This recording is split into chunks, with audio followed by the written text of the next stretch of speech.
11장. 길르앗 사람 입다는 굉장한 용사였다.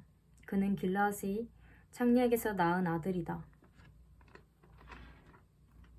길르앗의 본처도 여러 아들을 낳았는데 그들이 자라서 입다를 쫓아내며 그에게 말하였다. 너는 우리의 어머니가 아닌 다른 여인의 아들이므로 우리 아버지의 유산을 이어받을 수 없다. 그래서 입다는 자기의 이복 형제들을 피하여 도망가서 도비라는 땅에서 살았는데 건달패들이 입다에게 모여들어 그를 따라다녔다. 얼마 뒤에 암몬 자손이 이스라엘을 쳐들어왔다.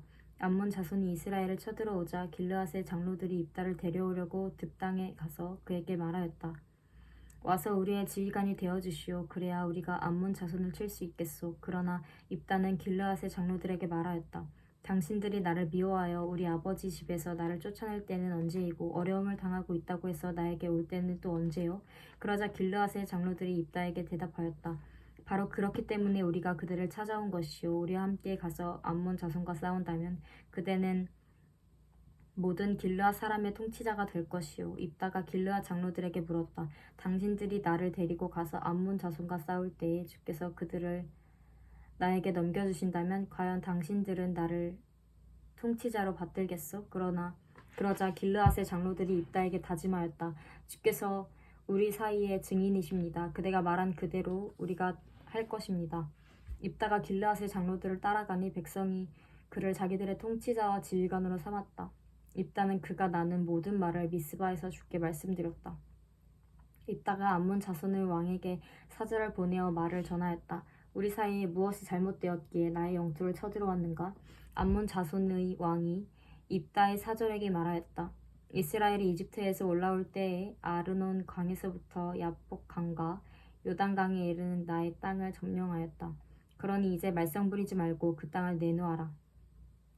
입다는 다시 암몬 자손의 왕에게 사절을 보냈다. 사절이 그에게 말을 전하였다. 나 입다는 이렇게 답변한다. 이스라엘이 모압 땅이나 암몬 자손의 땅을 빼앗은 것이 아니다. 이스라엘이 이집트에서 나와 광야를 지나고 홍해를 건너 가데스에 이르렀을 때에 이스라엘이 에돔 왕에게 사절을 보내어 에돔 왕의 영토를 지나가게 허락하여 달라고 부탁을 하였다. 그러나 에돔의 왕은 이 부탁을 들어주지 않았다. 이스라엘은 모압 왕에게도 사절을 보내었으나 그도 우리의 요청을 들어주려고 하지 않았다. 그래서 이스라엘은 가데스에 머물러 있다가 광야를 지나 에돔과 모압 땅을 돌아서 모압 땅 동쪽으로 가서 아르논 강 건너에 진을 쳤으며 모압 땅에는 들어가지 않았다. 아르논 강이 모압 땅의 국경이기 때문이다. 이스라엘은 온 헤스본에서 통치하던 아모리 사람의 왕 시온에게도 사절을 보내어 우리가 갈 곳에 이르기까지 그의 영토를 지나가게 허락하여 달라고 간절히 부탁하였다. 그런데 시온은 이스라엘이 자기의 영토를 지나가는 것을 허락하지 않을 뿐만 아니라 오히려 그의 온 군대를 모아 야하스에 진을 치고 이스라엘에게 싸움을 걸어왔다. 그래서 이스라엘의 주 하나님이 시온과 그의 온 군대를 이스라엘의 손에 넘겨주었다. 이스라엘이 그들을 쳐서 이기고 아모리 사람의 모든 땅, 곧 그들이 사는 그 영토를 차지하게 되었는데 이렇게 하여서 이스라엘은 아르논 강에서 야복 강까지와 또 광야에서 요단 강까지 이르는 아모리 사람의 온 영토를 차지하였다.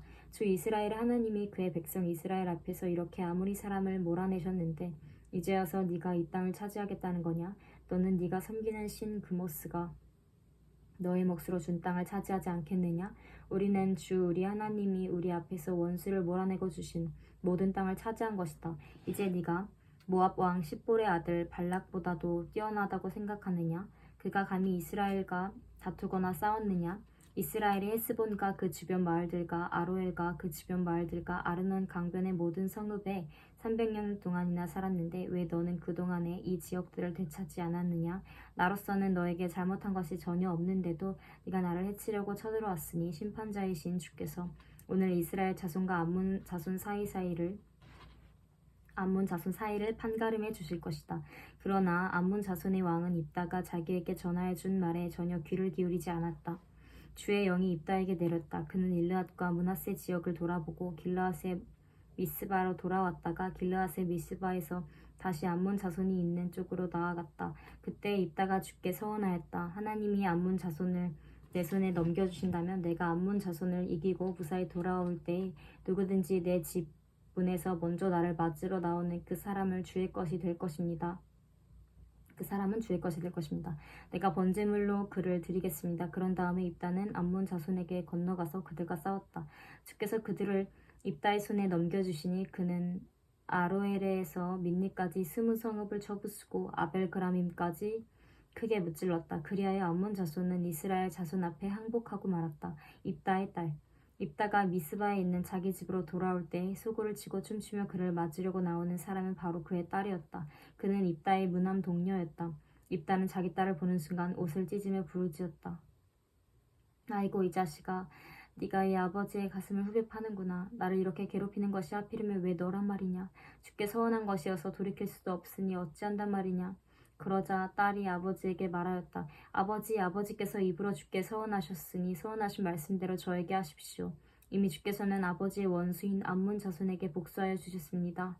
딸은 또 아버지에게 말하였다. 한 가지만 저에게 허락하여 주시기 바랍니다. 2달만 저에게 말미를 주십시오. 처녀로 죽는 이 몸 친구들과 함께 산으로 가서 실컷 울도록 해주시기 바랍니다. 입다는 딸더러 가라고 허락하고 2달 동안 말미를 주어 보냈다. 딸은 친구들과 더불어 산으로 올라가서 처녀로 죽는 것을 슬퍼하며 실컷 울었다. 2달 만에 딸이 아버지에게로 돌아오자 아버지는 주께 서운한 것을 지켰고 그 딸은 남자를 알지 못하는 처녀의 몸으로 죽었다. 이스라엘에서 하나의 관습이 생겼다. 이스라엘 여자들이 해마다 산으로 들어가서 길르앗 사람 입다의 딸을 애도하여 나흘 동안 슬피 우는 것이다. 12장 입다와 에브라임 지파 에브라임 지파 사람이 싸울 준비를 하고 요단강을 건너 사본으로 와서 입다에게 말하였다. 너는 왜 암몬 자손을 치러 건너갈 때 우리를 불러 같이 가지 않았느냐? 우리가 너와 네 집을 같이 불태워버리겠다. 그러자 입다가 그들에게 말하였다. 나와 나의 백성이 암몬 자손과 힘겹게 싸울 때 내가 너희를 불렀으나 너희는 나를 그들의 손에서 구하여 주려고 하지 않았다. 너희가 구하러 오지 않은 것을 보고 내가 목숨을 걸고 암몬 자손에게 쳐들어가니 주께서는 그들을 나의 손에 넘겨주었다. 그런데 어찌하여 오늘 너희가 이렇게 올라와서 나를 대항하여 싸우려고 하느냐? 입다는 길르앗 사람들을 모두 불러 모아 에브라임 지파 사람들과 싸워 무찔렀다. 에브라임 사람들은 평소에 늘 길르앗 사람들을 보고 너희 길르앗 사람은 본래 에브라임에서 도망친 자들이요 에브라임과 므낫세에 속한 자들이다 하고 말하였다. 길르앗 사람들은 에브라임 사람을 앞질러 요단강 나루를 차지하였다. 도망치는 에브라임 사람이 강을 건너가게 해달라고 하면 길르앗 사람들은 그에게 에브라임 사람이냐고 물었다. 그가 에브라임 사람이 아니라고 하면 그에게 시볼렛이라는 말을 발음하게 하였다. 그러나 그가 그 말을 제대로 발음하지 못하고 시볼렛이라고 발음하면 길르앗 사람들이 그를 붙들어 요단강 나루터에서 죽였다. 이렇게 하여 그때 죽은 에브라임 사람의 수는 42,000이나 되었다. 길르앗 사람 입다는 6해 동안 이스라엘의 사사로 있었다. 입다는 죽어서 길르앗에 있는 한 성읍에 묻혔다. 사사 입산. 그 뒤에 베들레헴의 입산이 이스라엘의 사사가 되었다.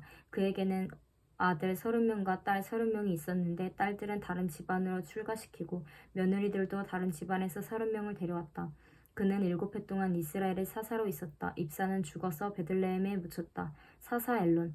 그 뒤에 스불론 사람 엘론이 이스라엘의 사사가 되었다. 그는 10년 동안 사사로 있으면서 이스라엘을 다스렸다. 스불론 사람 엘론은 죽어서 스불론 땅에 있는 아얄론에 묻혔다. 사사 압돈. 그 뒤에 비라돈 사람 힐렐의 아들 압돈이 이스라엘의 사사가 되었다. 그에게는 40명의 아들과 30명의 손자가 있었는데 그들은 낙이 70마리를 타고 다녔다. 그는 8해 동안 사사로 있으면서 이스라엘을 다스렸다. 비라돈 사람 힐렐의 아들 압돈은 죽어서 아말렉 사람의 산간지방에 있는 에브라임의 땅 비라돈에 묻혔다. 13장 삼손의 출생.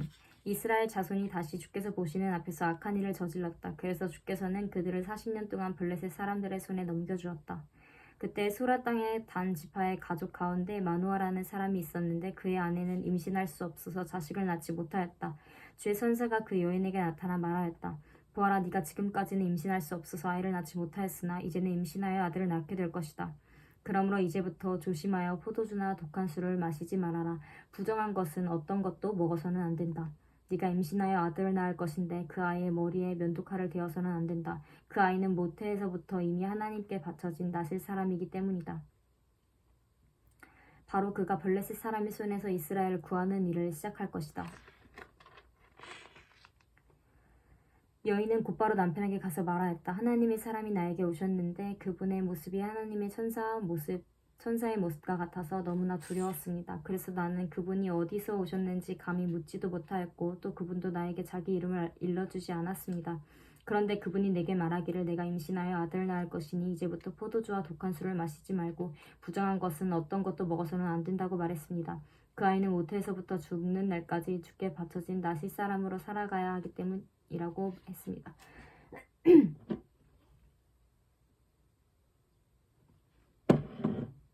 이 말을 듣고 마노아가 주께 기도드렸다. 주님, 우리에게 보내셨던 하나님의 사람을 우리에게 다시 오게 하셔서 태어날 아이에게 어떻게 해야 할지를 우리에게 가르치게 하여 주십시오. 주께서 마노아의 기도를 들어주셔서 주의 천사가 다시 여인에게 왔다. 그때 그 여인은 밭에 앉아 있었는데 남편 마노아는 아내와 함께 있지 않았다. 그래서 그 여인은 급히 달려가 남편에게 말하였다. 와보세요. 저번에 나에게 오셨던 그분이 지금 나타나셨어요. 마노아는 일어나 곧 아내를 따라가서 그 사람에게 이르렀다. 마노아가 그를 보고서 저번에 자기의 처에게 말하던 그분이냐고 물었다. 그가 그렇다고 대답하자 마노아는 그에게 지난번에 한 그 말이 이루어질 때에 그 아이가 지켜야 할 규칙은 무엇이며 또 그 아이가 할 일은 무엇이냐고 물었다. 주의 천사가 마노아에게 일러주었다. 주의 천사가 마노아의 아내에게 일러준 모든 것을 그 아이가 지켜야 하고 마노아의 아내는 포도나무에서 나는 것은 어떤 것도 먹어서는 안 되고 포도주와 독한 술을 마시지 않아야 하며 부정한 것은 어떤 것도 먹어서는 안 되고 주의 천사가 마노아의 아내에게 명령한 모든 것을 마노아의 아내가 지켜야 한다고 말해주었다. 그러자 마노아가 주의 천사에게 새끼 염소를 한 마리 잡아 대접할 터이니 잠시 기다려달라고 하였다. 그러나 주의 천사는 마노아에게 기다리라면 기다릴 수는 있으나 음식은 먹지 않겠다고 하면서 마노아가 번제를 준비한다면 그것은 마땅히 주께 드려야 할 것이라고 말하였다. 마노아는 그가 주의 천사라는 것을 전혀 알지 못하였다. 그래서 마노아가 또 주의 천사에게 이름만이라도 알려주면 말한 바가 이루어질 때에 그에게 그 영광을 돌리고 싶다고 하였다. 그러나 주의 천사는 어찌하여 그렇게 자기의 이름을 묻냐고 나무라면서 자기의 이름은 비밀이라고 하였다. 마노아는 새끼 염소 한 마리와 곡식 예물을 가져다가 바위 위에서 주께 드렸다. 주께서는 마노아와 그의 아내가 보고 있는 데서 신기한 일을 일으키셨다. 제단에서 불길이 하늘로 치솟자 주의 천사가 제단의 불길을 타고 하늘로 올라갔다. 마노아와 그의 아내는 이것을 보고 얼굴을 땅에 대고 엎드렸다. 주의 천사가 마노아와 그의 아내에게 다시 나타나지 않자 그제야 마노아는 비로소 그가 주의 천사인 줄 알았다. 마노아는 아내에게 말하였다. 우리가 하나님을 보았으니 우리는 틀림없이 죽을 것이요. 그러자 그의 아내가 그에게 말하였다. 만일 주께서 우리를 죽이려 하셨다면 우리의 손에서 번제물과 곡식 예물을 받지 않으셨을 것이며 또 우리에게 이런 모든 일을 보이거나 이런 말씀을 하시지도 않으셨을 겁니다. 그 여인이 아들을 낳고서 이름을 삼손이라고 하였다. 그 아이는 주께서 내리시는 복을 받으면서 잘 자랐다. 그가 소라와 에스다올 사이에 있는 마하네단에 있을 때 주의 영이 처음으로 그에게 내렸다. 아멘. 13장까지 읽었습니다.